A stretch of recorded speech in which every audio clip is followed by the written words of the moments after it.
요즘에 이런 말씀하시는 분들 많이 계시죠. 성공했다. 그야말로 한 번도 경험하지 못한 나라를 만드는데 성공했다. 이렇게 말씀하시는 분들 많이 있습니다. 연말이 되면 그야말로 요즘에 90% 빈집이 되는 상황이 온 지역이 있습니다. 결국 집값 잡기는커녕 서민들 주거사달이 다 걷어차게 생겼다 이겁니다. 세상 아무도 하지 않았던 주택의 금액이 아니라 주택의 개수로 그 잣대를 들이대서 집이 두 채면 징벌적 과세를 매기던 그 시절이 지났음에도 불구하고 한번 난리난 집값 잡기는 정말 요원해 보입니다. 집값이 과도하게 폭등하면서 어떤 정치인은 얼마 전 뉴스를 보니까 한 11억 땡빚을 내서 강남 아파트를 사서 영끌의 표본을 보여줬고요. 또 한켠에서는 임대형 서민주택은 전세 사기 대란이 일어나서 그야말로 힘없고 빼겁고 돈 없는 사람들 피해만 커지게 됐다 이겁니다. 서울 강서구 방화동 지역에 빌라촌들이 많이 있는데요. 여기 지역에 한 70가구 넘는 원룸형 빌라 건물의 한 30%가량이 지금 공실로 나와 있습니다. 역전세가 나오면서 공실 대부분은 집주인이 계약 만료 후에도 세입자에게 보증금을 돌려주지 못해서 도시주택보증공사 허그가 대위변제를 진행 중인 집이라서 공실로 남아 있습니다. 그래서 지금 허그의 이 곳간이 아주 말라가고 있습니다. 삐쩍 말랐습니다.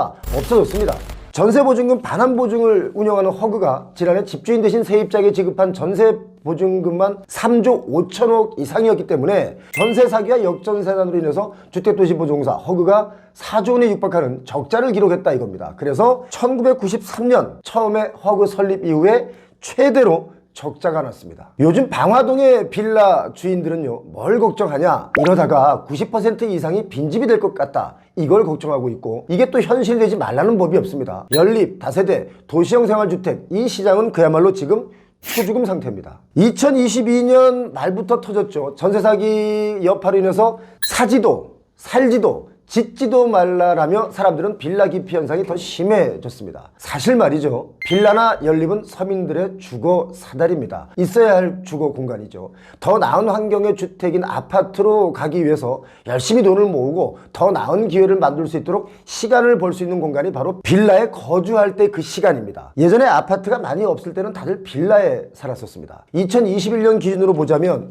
대한민국 전체 주택 중에 아파트 보급률이 58%니까 우리나라 사람들의 58%는 아파트에 살고 있고요. 또 42%는 비아파트, 빌라, 연립 뭐 이런 곳에 살고 있는 만큼 비아파트 시장도 주택시장으로 보면 정말 어마어마한 시장입니다. 그런데 문제는 이게 지금 초토화가 되고 있다는 겁니다. 23년 지난해 전국 빌라 거래량을 제가 체크해 보니까 1년 전보다 34% 줄었습니다. 한 13만 가구에서 8만 5천 가구 정도로 확 줄었는데요. 이렇게 급격하게 줄어든 이유가 뭘까요? 바로 이겁니다.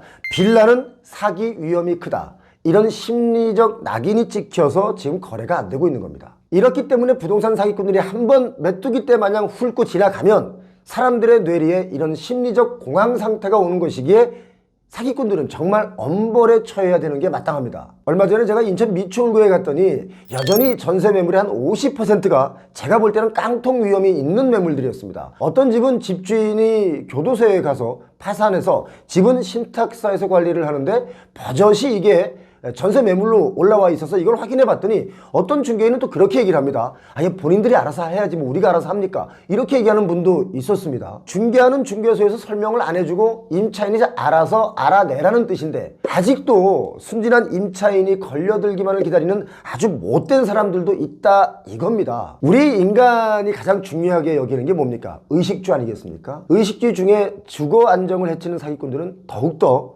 엄벌을 해야 됩니다. 저는 의식주가 아니고 식주의라고 저는 생각하거든요. 먹고 사는 문제고 그 다음에 거주의 안정, 그 다음에 내 몸을 가려주는 입을 것이 중요하겠죠. 요즘 거래되고 있는 빌라들을 보면 어떤 특징이냐면 바로 재개발 가능성이 높은 그 노후 빌라들이다 이겁니다. 솔직히 재개발도 요즘은 쉽지 않습니다. 여러분 다 아시지 않습니까? 표영호 TV를 보시는 분들은 특히 더 잘 아실 텐데요. 공사비 폭등으로 분담금이 정말 많이 늘어나서 재개발 재건축도 거의 불가능에 가까우리만치 어렵습니다. 하늘의 별 따기입니다. 그렇기 때문에 더더욱 거래가 안 되는 거죠. 그래서 재개발 가능성이 있는 지역에 빌라를 얼른 지어서 또 얼른 분양하고 빠지는 빌라 장사하시는 분들도 요즘 빌라를 짓지 않습니다. 2023년 기준으로 전국주택 인허가 물량이 38만 8,891가구였는데 그중에 아파트가 34만 2,291가구 88%를 차지했고 빌라도 있긴 있습니다. 14,700가구가 조금 넘는데 전체 인허가 물량 중에 한 3.7%밖에 안 됩니다. 이렇기 때문에 주변에 빌라 사업하시는 분들은 파산 위기에 몰린 분들이 지금 많습니다. 엊그제 발표한 자료를 보니까 빌라의 전세 월세 비율도요, 월세 비중이 70%였습니다. 이런 이유도 바로 사기 당할까봐 그런 겁니다. 전세 사기가 하도 많다 보니까 진짜 멀쩡한 임대인 분들마저도 사기꾼 취급받는 일도 많이 생겼죠. 정부가 깡통 전세를 막기 위해서 전세 보증금 대출을 공시가격의 150%에서 126%로 낮췄기 때문에 임차인은 전세 보증금을 임대인이 원하는 그 전세 보증금만큼을 다 대출받을 수 없게 됐기 때문에 임대인들이 어떻게 하겠습니까? 어쩔 수 없이 전세 보증금을 낮춰야 하는 상황에 몰린 거고, 또 전세 보증금을 낮춘 만큼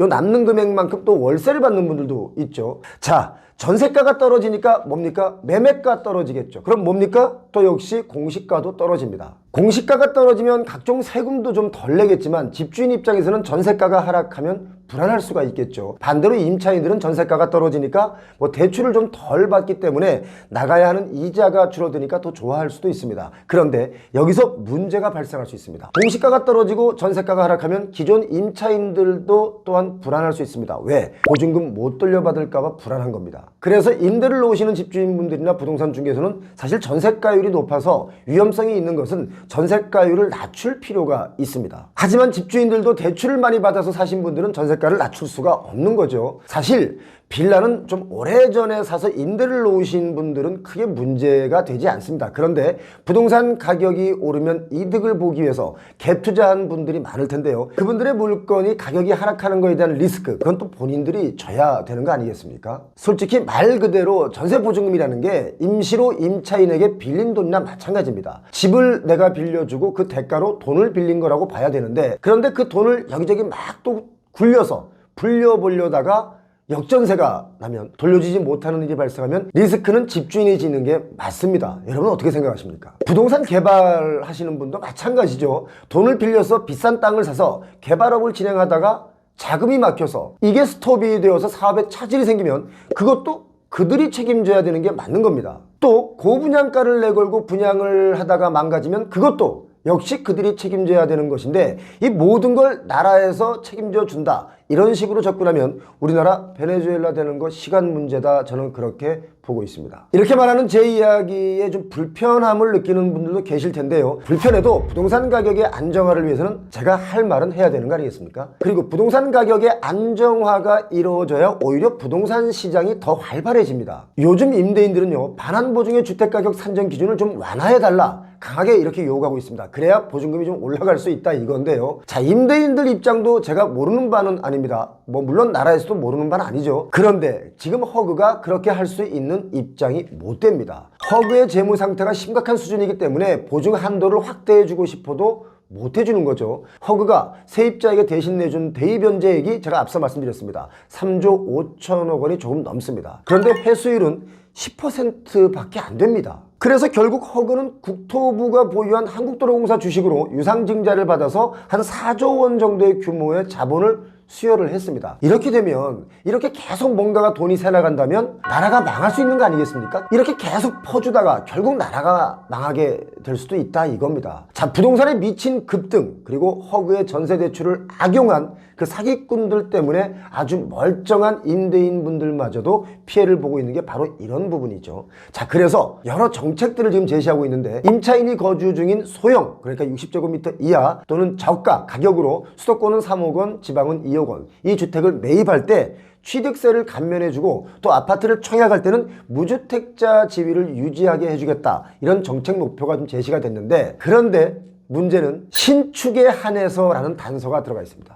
신축이 아니면 이게 혜택이 안 되는 거예요. 자, 점점 더 우리 서민들의 주거 사다리 역할을 했던 빌라 시장이 초토화되고 있습니다. 그래서 또 이런 얘기도 있습니다. 정부는 장기적으로 기업형 장기 임대를 생각하고 있습니다. 제가 생각해 보니까 문제가 있는데요. 기업의 참여를 유도하려면 전세보다는 운영 이익이 발생해야 기업들은 참여를 할 텐데, 그렇게 되면 전세 아파트보다 월세에 대한 비중이 더 커질 수 있고 결국은 월세가 더 비싸질 수가 있다, 이런 염려도 됩니다. 뭐 기업은 서민을 위한 것이라기보다 기업의 최우선은 가치 창출, 이익 창출이기 때문에 그렇습니다. 자, 그런데 여러분, 제가 이 말씀 한번 드릴게요. 빌라가 얼마나 가치 있는 것인지 여러분 아십니까? 사지도 매매, 살지도 전세, 짓지도 분양 하지 말라는 이 빌라 시장이 아마도 특히 서울의 빌라는 차후에 값이 더 비싸질 수 있다라고 저는 예측을 합니다. 지금은 아닙니다만 그 이유는요, 아파트에 비해서 현저하게 가격이 낮기 때문에 그렇습니다. 지금 초고가로 짓는 아파트보다도 어쩌면 차후에는 찾는 사람이 더 많아질 수 있다, 저는 그렇게 봅니다. 빌라들이 결국 아파트로 변신할 수 있기 때문에 그렇습니다. 지금 빌라가 인기가 없는 것은요,